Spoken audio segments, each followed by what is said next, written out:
W.F. Howes presents an unabridged recording of Run for the Hills by Kevin Wilson, narrated by Marin, Ireland. For Kristen, my sister. Prologue. Coalfield, Tennessee, 1982. Mad stood beside her father, close enough that nothing he did would escape her attention. On the farm, if you wanted to know anything, you had to be watching all the time. She walked with him along the stalks of sorghum as he clipped the grain heads off the crop and dropped the bundles of seeds into the basket she was carrying. "We'll give those to the chickens," he told her, "and they'll love it." "Could we eat it?" she asked him. She wanted to eat everything. "It wouldn't be that great, but yeah, we could," he said. She thought about it. "I guess I'll give it to the chickens." He then stripped the stalks of leaves and clipped the bottoms until he had an armful of the sorghum stalks. This was new to both of them, but her dad wanted to test it out for the farm.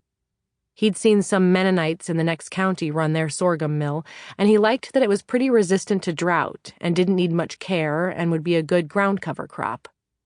Mad liked corn better, the sound it made as you brushed by the tall stalks, and she loved cornbread, but she knew, or her parents had taught her, that you had to be open to change, because you never knew what the weather would bring, what the earth would allow.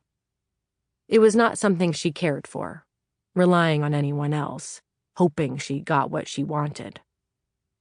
Back with the chickens, Mad threw the grain heads like grenades toward the birds, and she delighted in the way they hopped away from the impact before running back to inspect the offering. "They like it," she told her father, who nodded. "Sorghum is good chicken feed," he said. At the shed, she watched as her father fed the stalks through the second-hand cane press he had recently bought, the stalks flattening out and splintering, dry as a bone on either end. And Mad collected those too, wondering what her dad would do with them later. After a while, they had nearly a gallon of juice, which greatly pleased her father and underwhelmed Mad, who was always disappointed that the labor involved, all the waiting and cultivating, never quite added up to be what she hoped. The juice was bright green like celery, and he poured it into a big pot to let it settle before they began to reduce it and make syrup. "What is it going to taste like?" she asked him, and he told her that she'd had sorghum syrup before, in the apple cakes an older woman sold at the market, but Mad said she wanted to know what their sorghum would taste like. "Like the sun, kind of," her dad offered. "I'm not a poet, Mad." Sample complete. Ready to continue?